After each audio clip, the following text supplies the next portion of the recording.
پیغام پاکستان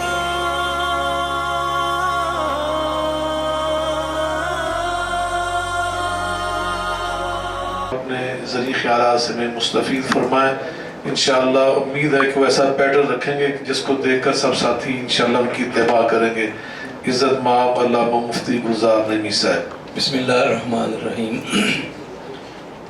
سید ضیاء اللہ شاہ بخاری صاحب برادر مکرم، آپ ہزاروں مبارکوں کے مستحق ہیں کہ آج بہت ہی خوبصورت فورم آپ نے سجایا ہے.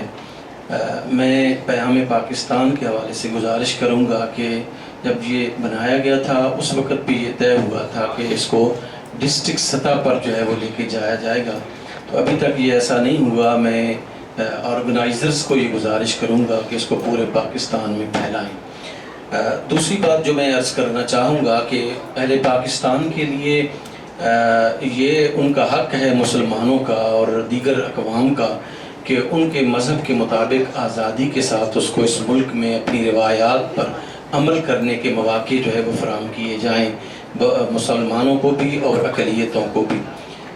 تیسری بات میں گزارش یہ کرنا چاہوں گا کہ ہمیں فرقہ وارانہ جو تشدد ہے اس میں یہ بات بہت زیادہ جو ہے وہ خیال رکھنی چاہیے کہ جب کوئی شخص جو ہے وہ تشدد آمیز رویہ اختیار کرتا ہے تو اس کو رسپونڈ کرتے ہوئے اگر ہم بھی متشدد ہو جائیں اور ایک ایسی چیز پر کرٹیسائز کر دیں جو عالم اسلام کی ایک متحدہ اور متفقہ چیز ہو، تو میرا خیال ہے کہ اس سے آگ لگتی ہے، اس سے آگ کم نہیں ہوتی.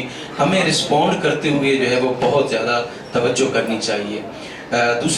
چوتھی گزارش میری یہ ہوگی کہ اس پیام پاکستان کو تعلیمی اداروں تک جو ہے وہ لے جایا جائے کہ تعلیمی اداروں میں جس طرح جو ہے وہ پورنوگرافی اور نارکوٹکس جا رہی ہیں، اس کا تقاضا یہ ہے کہ اس پیام پاکستان کو اپنے بچوں تک جو ہے وہ پہنچایا جائے اور ان کو سمجھایا جائے کہ آپ جو ہے وہ مستقبل کے معمار ہیں اور اس پر جو ہے وہ آپ نے پاکستان کی باغ ڈور سنبھالنی ہے.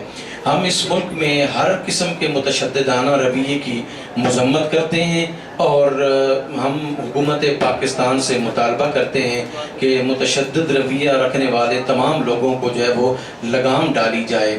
آخر میں گزارش کروں گا اپنی مقتدرہ قوتوں کے ساتھ یہ گزارش کروں گا کہ افغانستان میں ایک سانپ کو زخمی کیا گیا، کاش یہ بہتر ہوتا کہ اس کا سر ہی کچل دیا جاتا.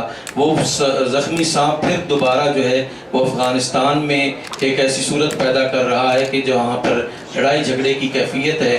ہمیں پاکستان میں بھی اور افغانستان میں بھی جو ہے وہ امن و امان کے لیے اقدامات اٹھانے چاہیے، کیونکہ پاکستان کا جو امن ہے وہ ریلیٹڈ ہے افغانستان کے امن کے ساتھ. اس وجہ سے ہمیں ان پر توجہ کرنی چاہیے. السلام علیکم ورحمۃ اللہ. جزاکم اللہ مفتی صاحب، جزاکم اللہ خیر. میں پھر کہہ رہا ہوں جزاکم اللہ خیر. اللہ تعالیٰ آپ کو جزائے خیر دے، آپ نے راہ دکھا دیا.